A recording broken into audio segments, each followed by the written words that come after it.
దేవునికి మహిమ కలుగును గాక. అందరూ బాగున్నారా? ఈరోజు దేవుడు మనకి ఇచ్చిన వాగ్దానము రండి కలిసి ధ్యానించుకుందాం. యెషయా గ్రంథము 53వ అధ్యాయము 5వ వచనము. అతడు పొందిన దెబ్బల చేత మనకు స్వస్థత కలుగుచున్నది. ప్రియమైన దేవుని బిడ్డలారా, జీవం గల యేసుక్రీస్తు ప్రభుల వారు సిలువలో పొందిన శ్రమలను బట్టి మనకు స్వస్థత కలుగుచున్నది. ఈరోజు ఆయన పొందిన దెబ్బలు సిలువ దృశ్యంలో మనం గమనిస్తే తలపై ముళ్ళ కిరీటము, చేతులకు మేకులు, ప్రక్కన బల్లెపోటు, పాదములకు శిలలు, శరీరమంతా నలగొట్టబడినది, దున్నబడింది, ఆకాశానికి భూమికి మధ్యలో ఒక మాంసపుతగా చేయబడింది.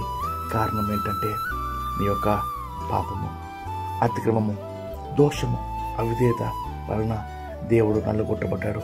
మరి ఆయన పొందిన దెబ్బల చేత ఎటువంటి అనారోగ్య పరిస్థితిలో ఉన్నను దేవుడు స్వస్థపరచుటకు సమర్థుడు.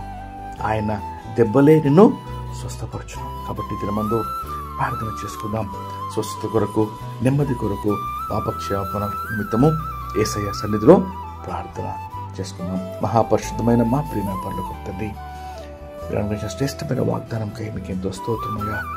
అతడు పొందిన దెబ్బల చేత మనకు స్వస్థత కలుగుచున్నది.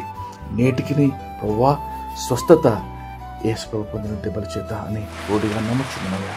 ఈ బిడ్డలు ప్రభు ఎటువంటి పరిస్థితిలో ఉన్న తండ్రి, అనారోగ్య పరిస్థితిలో ప్రభా, హాస్పిటల్లో ప్రభా, అయా టెర్మినల్ డిసీజెస్తో ప్రభా, అయా మరణకరమైన రోగములతో ప్రభా, అయా వెంటిలేటర్లో, ఐసీయూలో ప్రభా, ఇంకా అనేకమైన తండ్రి సమస్యలతో, వ్యాధులతో బాధపడుచున్నారమ్మ ప్రభా.